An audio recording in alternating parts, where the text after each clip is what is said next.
questão, muito bem, Clécia. A taxa de infiltração ao longo do tempo.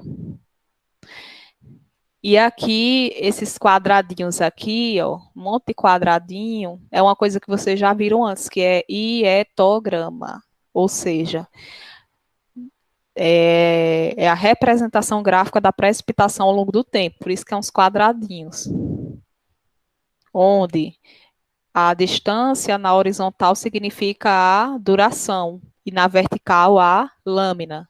Aí vai me resultar em I, né? Que é precipitação versus tempo, que vai me dar a intensidade da precipitação. Então, vejam que eu tenho aqui a variação da precipitação, né, ao longo do tempo. O que é que vocês notam? Que ela sobe e depois vai descendo. E a capacidade de infiltração ao longo do tempo. Então, esses gráficos, eles estão todos juntos num espaço só. E aí nós temos três zonas. A primeira zona, que é quando que a precipitação ela é menor que a taxa de infiltração, tá aqui na curva, né? Abaixo, aí esse A. Abstrações iniciais, infiltra na taxa da chuva. Isso aqui é a relação entre precipitação e chuva. Naquela questão que a gente resolveu, a questão ela só chegou até aqui, né? Até o verde, né? Ou seja, a chuva ela está toda abaixo da curva da capacidade de infiltração. Aí aqui nós vamos começar a ter um excesso. E esse excesso é justamente o que está acima da curva da capacidade de infiltração, que é chamado de PE. Excesso que se converte em lâmina de escoamento, também chamado de chuva efetiva, representado pela letra PE. E aqui é infiltração na taxa potencial, ou seja, é quanto o solo consegue absorver no máximo. Vejam que isso aqui se torna cada vez menor até chegar no valor de quê? Capacidade de campo, que é o FC, né? A gente viu que a curva de infiltração começa com F0 e termina com FC. Então, esse FC é justamente esse valor aqui, por último aqui, que é quando a curva da taxa de infiltração tende a se estabilizar. E essa área toda abaixo aqui é chamada de infiltração na taxa potencial. Por que taxa potencial? Que é quando o solo, o máximo que ele consegue absorver. E aí, a soma dessas duas é a abstração inicial e infiltração na taxa potencial, é o volume infiltrado. Qual é a diferença entre essas abstrações iniciais e a infiltração na taxa potencial? A diferença é que aqui o solo estava seco no início. E aqui o solo já começa a estar próximo à saturação. Então, qual é o termo novo que a gente viu aqui até agora? Precipitação efetiva. Esse termo a gente vai usar muito ao longo desse capítulo, que é a quantidade de escoamento superficial que, por meio da precipitação, ele escoa. Aí aqui o nosso escoamento subsuperficial, que ele vai me definir a umidade da zona radicular, ele vai me definir também o processo de percolação de água para o lençol, ou seja, eu só vou ter percolação se eu tiver um certo fluxo de água sob a forma de escoamento subsuperficial. Ele vai estar interligado com o processo de evapotranspiração, né? Que é o que a gente viu, enquanto o segundo vai influir na recarga do lençol, ou seja, esse aqui, ele está sofrendo processo direto da evapotranspiração. Já esse, ele vai me definir a recarga do lençol freático. Escoamento de base, ele vai me definir o armazenamento subterrâneo, a integração do aquífero com o rio, e ele vai definir a sua altura dentro do subsolo, vai definir se o rio é efêmero, intermitente ou perene. No caso da nossa região, a maioria dos rios eles são intermitentes, ou muitas vezes os efêmeros, né, quando são afluentes. Aqui o rio é efêmero. O que é que vocês notam no rio efêmero? O nome já diz, né? É o efêmero, é uma coisa que passa rápido, é aquele seu contatinho de uma semana, é o rio efêmero, que é justamente quando o nível do lençol freático sempre fica abaixo da calha do rio, aqui. Aí, onde esse rio vai estar? Geralmente, regiões com a solo sem capacidade de armazenamento, que são os solos rochosos, que tem um lençol freático com rocha. Aí essa rocha é impermeável, fazendo com que o lençol ele fique aqui. O intermitente, ele ocorre, o escoamento intermitente ocorre logo após as chuvas, porém o nível do lençol freático pode variar, subindo ou descendo, podendo contribuir para o escoamento total na seção do rio. Então, aqui na estiagem ele está aqui, mais chuvoso ele sobe rapidamente. Então, são os intermitentes, são muito comuns na nossa região. E, por fim, o rio perene, quando o nível do lençol freático fica sempre acima do leito do rio, fazendo com que haja sempre uma recarga subterrânea. São os grandes rios, né, que representam esse mecanismo, como o Amazonas, Nilo, Danúbio, Reno. Os grandes rios, eles são devido a esse escoamento superficial. Então, a gente já sabe, já conheceu o hidrograma, né? Vocês lembram, eu mostrei em alguma aula passada lá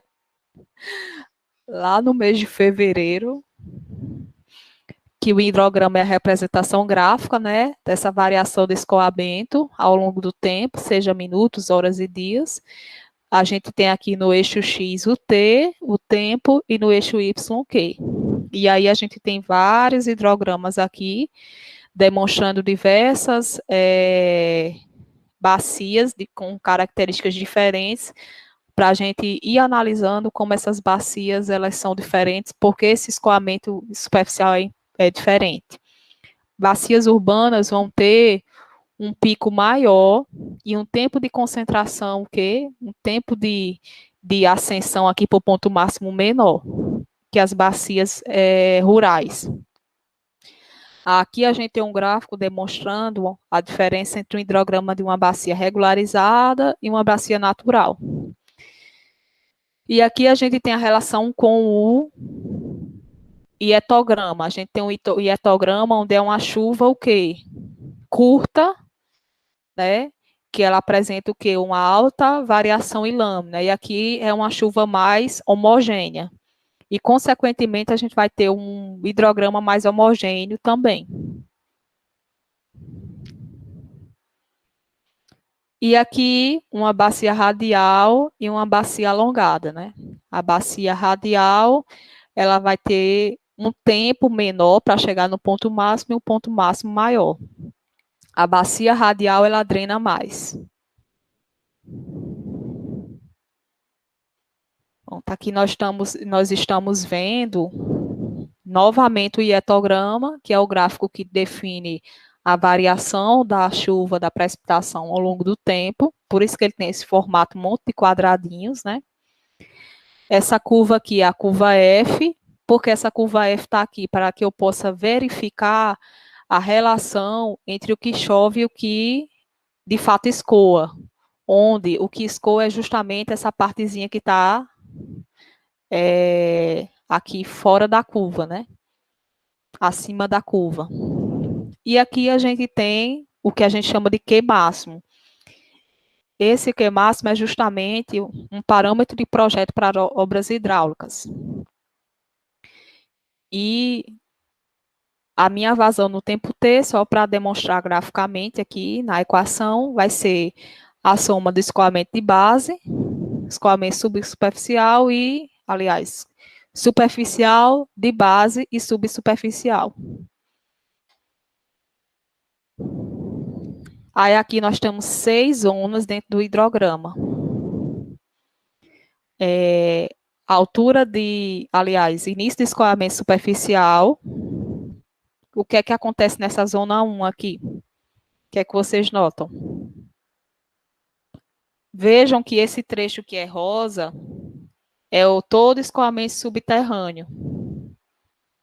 O que é que acontece nessa zona 1?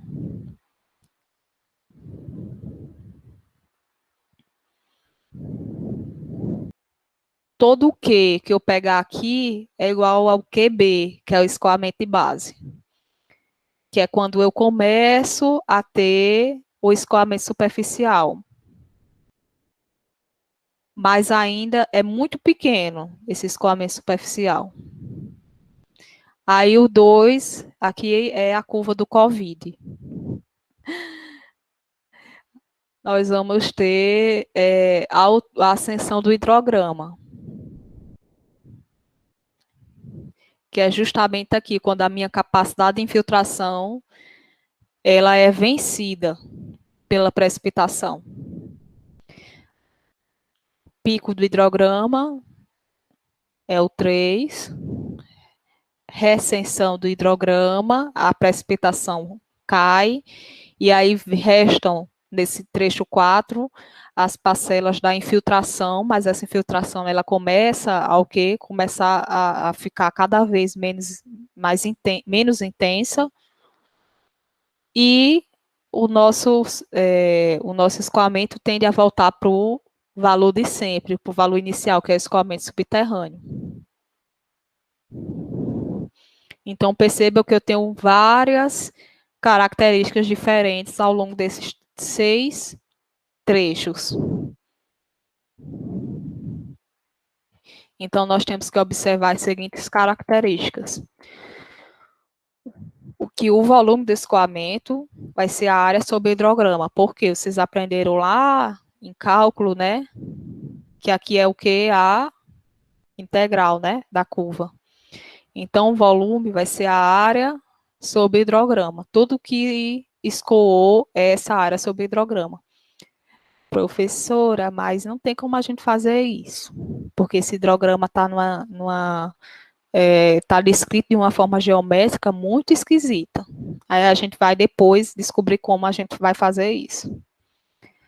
Vazão de pico é a vazão máxima observada no hidrograma.